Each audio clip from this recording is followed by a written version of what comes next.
قائد-اعظم محمد علی جناح نے اپنے سیاسی سفر کا آغاز 1906 میں انڈین نیشنل کانگریس میں شمولیت سے کیا۔ 1909 میں آپ پہلی بار بمبئی سے مرکزی اسمبلی کے ممبر منتخب ہوئے۔ قائد-اعظم محمد علی جناح 1913 میں مسلم لیگ میں شامل ہوئے۔ 1916 میں آپ کی کوششوں کی وجہ سے آل انڈیا مسلم لیگ اور انڈین نیشنل کانگریس کے درمیان معاہدہ لکھنؤ طے پایا۔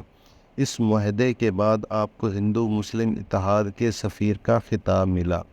یہ خطاب آپ کو مسز سروجنی نائیڈو نے دیا، جبکہ 1917 میں قائد-اعظم محمد علی جناح نے ہوم رول لیگ میں شمولیت اختیار کی۔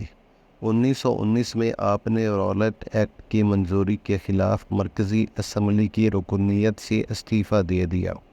1920 میں آپ نے انڈین نیشنل کانگریس کی رکنیت سے استعفیٰ دے دیا۔ انہوں نے 1929 میں 14 نکات پیش کیے۔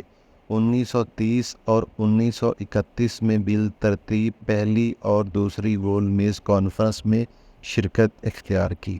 23 مارچ 1940 کو قرارداد لاہور کے ذریعے برصغیر کے مسلمانوں کے لیے علیحدہ وطن کے قیام کا مطالبہ پیش کیا اور 15 اگست 1947 کو پاکستان کے پہلے گورنر جنرل کا حلف اٹھایا۔